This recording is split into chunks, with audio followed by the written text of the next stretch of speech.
तो चलिए क्लास, आज की वीडियो हम शुरू करते हैं हमारी एक्सरसाइज 2। एक्सरसाइज 2 में हम पार्ट 2 पे इसके आपके 10 क्वेश्चंस मैंने 10वें क्वेश्चन से स्टार्ट करें। 9 क्वेश्चंस हमने करवा दिए थे। जैसे 8 क्वेश्चन के बारे में मैंने आपको बताया था कि अगर आपका कोई डाउट है तो मुझे कमेंट सेक्शन में बताइए, 8 क्वेश्चन में करवा दूंगा। वो रिपीटेड भी था, कुछ कुछ पहले जैसा था, कुछ कुछ था, मतलब एज इट इज रिपीट नहीं है, बट फिर भी 8 आप कर सकते थे। तो 10th देखिए, 10th क्वेश्चन में कुछ ऐसा डायग्राम देखा है, ए बी सी, यहाँ कहीं पे ये एक ऐसे ओ पॉइंट भी देखा, फिर मैंने इस ओ को ए से मिला दिया। देखिए बस इतनी सी कंस्ट्रक्शन करके मेरे पास दो ट्राइंगल हैं, ए ओ बी, और ऐसे एक ट्राइंगल बना लीजिए ए ओ सी। देखिए क्वेश्चन में देखा है A B is equal to A C है, O B is equal to O C है। ए बी साइड ए सी के इक्वल है, ओ बी साइड ओ सी के इक्वल है। दोनों ट्राइंगल कॉन्वेंट प्रूव कर देते हैं। Triangle AOB, triangle AOC, AB और एसी दोनों आपस में इक्वल है। तो देखिए एबी साइड और एसी साइड आपस में इक्वल है, ओबी साइड और ओसी साइड आपस में इक्वल है। ये दोनों चीजें हमें क्वेश्चन में गिवन है। फिर आइए नेक्स्ट पे कि ओ ए साइड और ओ ए साइड दोनों ट्राइंगल की कॉमन साइड है। तो ये साइड साइड साइड रूल से दोनों ट्राइंगल्स आपस में कॉन्ग्रुएंट प्रूव हो जाएंगे। अब जैसे दोनों ट्राइंगल कॉन्ग्रुएंट प्रूव होंगे तो इधर वाला एंगल और इधर वाला एंगल बाइसेक्टिसिटी इक्वल आ जाएगा। तो angle A B O equal to angle A C O by सेक्टिसिटी, और यही एंगल हमें प्रूव करना था कि ये इक्वल है इसके। देख लीजिए एक बार। फिर आइए नेक्स्ट क्वेश्चन पे। नेक्स्ट क्वेश्चन आपके पास दे रखा है क्लास में इस तरह से, क्वेश्चन नंबर 11। एक डायग्राम दे रखा है, ये देख लीजिए।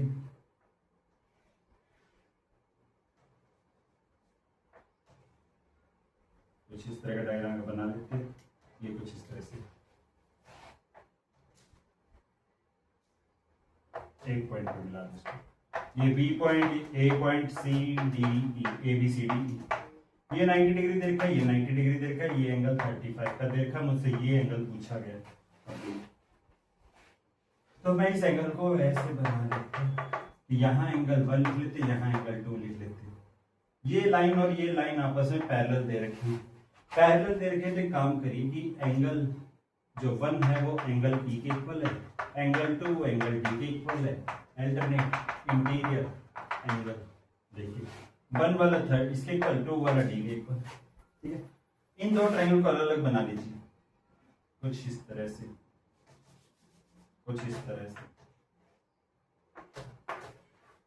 90 डिग्री 90 डिग्री, यहाँ एंगल ए पे है, यहाँ एंगल सी पे। फिर ये बी, ये ए बी ई है, ये सी बी और डी।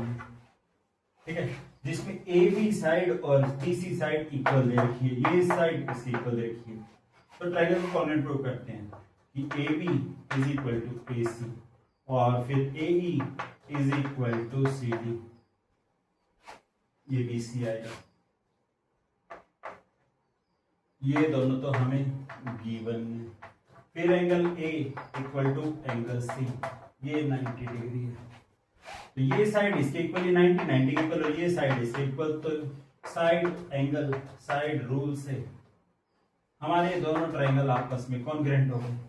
अब अगर ये दोनों एंगल कॉन्ग्रुएंट है तो इधर वाला एंगल और इधर वाला एंगल इक्वल हो जाएगा। अगर ये 35 है तो ये भी 35 हो जाएगा। तो angle E equal to angle D by सेक्टिसिटी। ठीक है, तो ये दोनों एंगल 35 डिग्री के आ गए। अब जो मुझे ये वाला एंगल निकालना है, ये एंगल इसके इक्वल था और ये एंगल इसके इक्वल है, तो ये एंगल भी 35 आ जाएगा और ये एंगल भी 35 आ जाएगा। तो 35 और 35 दोनों को जब ऐड करोगे तो टोटल एंगल 70 डिग्री का आ जाएगा। चेक कर लीजिए आंसर। देखिए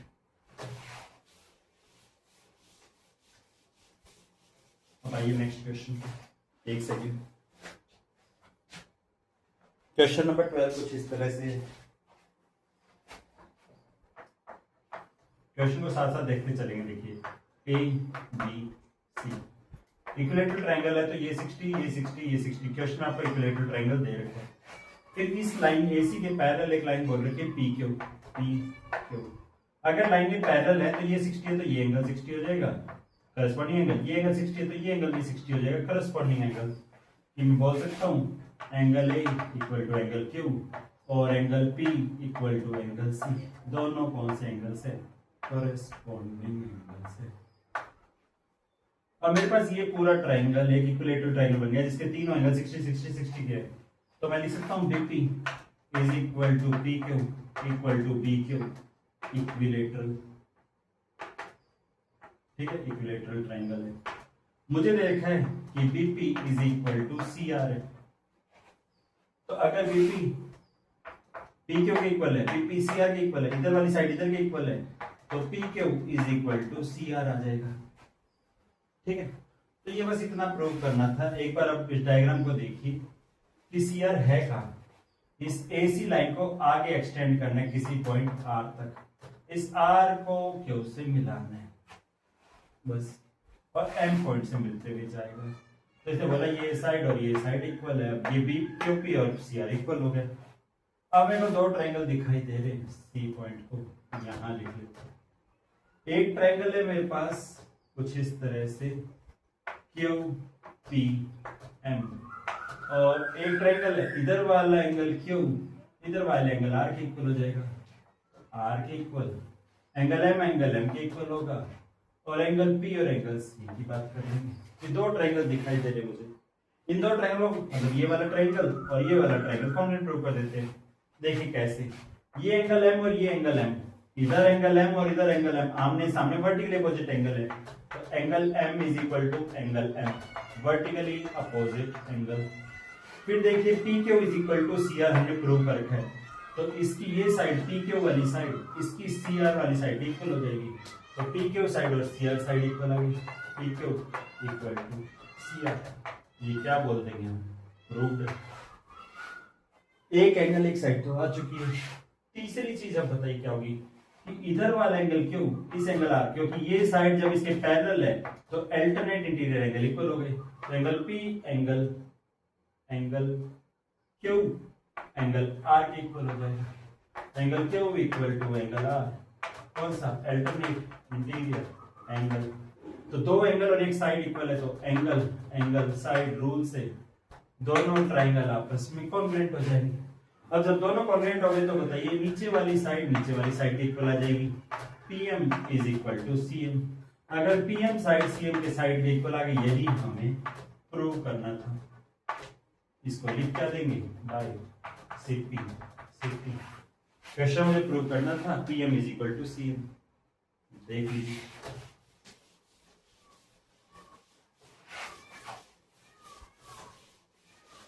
क्वेश्चन नंबर 13। क्वेश्चन नंबर 13 कुछ इस तरह से आपके लिए। 13 क्वेश्चन नंबर देखिए जल्दी से। ये डायग्राम दे रखा है, ये ऐसे दे रखा है, ये AB दे रखा है, ये CD दे रखा है, ये एंगल A दे रखा है, ये एंगल B दे रखा है। देखिए राइट एंगल ट्रायंगल बना लेते हैं, ये राइट एंगल ट्रायंगल बना लेते हैं। ये एंगल A, ये एंगल B, एंगल A के साथ ये B, ये D। ठीक है, अब BD साइड हमारी AC साइड के इक्वल दे रखी है, तो BA है तो BA ये हो गया, क्योंकि AB साइड कॉमन आ जाएगी, तो ये C हो जाएगा। देखिए डायग्राम कुछ इस तरह से। और दोनों ट्रायंगल में देखिए राइट एंगल के इक्वल है। Angle A is equal to angle B 90 degree. AB is equal to AB है, कॉमन। ठीक है, और हम बोल सकते हैं BD is equal to AC है, गिवन। तो एक बार ध्यान से देखिए, ये आ गया R, ये आ गया H, ये आ गया S। Right angle, hypotenuse, side. तो RHS रूल से दोनों ट्रायंगल आपस में कॉन्ग्रुएंट हो गए। अब इन ट्रायंगल्स का नाम क्या लिखेंगे कॉन्ग्रुएंट वाले का, ट्रायंगल BAD। जो ऑप्शन में दे रखा है पहला और दूसरे में से सही कौन सा है, तो पहला चेक करते हैं BAD और ABC। जब मैं इधर से इधर गिन रहा हूँ, इधर से ऊपर गिन रहा हूँ, तो इधर से भी इधर गिनूंगा, इससे ऊपर ही गिनूंगा। तो दूसरे ट्रायंगल का नाम कॉन्ग्रुएंट वाले का ABC, जो कि आपका पहला ऑप्शन है और वही सही है। देख लीजिए। फिर आइए क्वेश्चन नंबर 14 पे, जल्दी देखिए।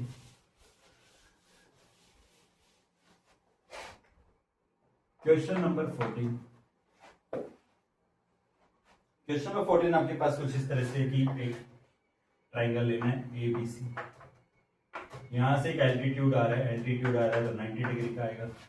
इसने बोला है एल्टीट्यूड एडी एल्टीट्यूड है तो 90 डिग्री बनेगा। मुझे शो करना है B D is equal to C D, तो ये बाद में प्रूव करेंगे। तो उसने बोला A B is equal to A C है, ठीक है, और ए डी कॉमन हो गया, ठीक है। तो दोनों ट्रायंगल बना लीजिए। ये right angle A B D और right angle A B C, 90 degree. A B side A C side equal given है, राइट एंगल इक्वल है और ए डी साइड कॉमन हो गई बस। तो ट्रायंगल्स के नाम तो ये लिखे हुए हैं। इन दोनों ट्रायंगल में A D is equal to A D common, ठीक है। Angle A equal to angle D is equal to angle D 90 degree. ये दोनों ट्रायंगल में डी डी 90 डिग्री का, इधर का 90 है तो इधर भी 90 होगा। फिर एक चीज और, A B equal to A C given है, तो 90 डिग्री के सामने वाली तो हो गई हाइपोटेनस, ये एक आ गई कॉमन साइड, ये आ गया राइट एंगल। तो आर एच एस रूल से दोनों ट्रायंगल कॉन्ग्रुएंट हो गए।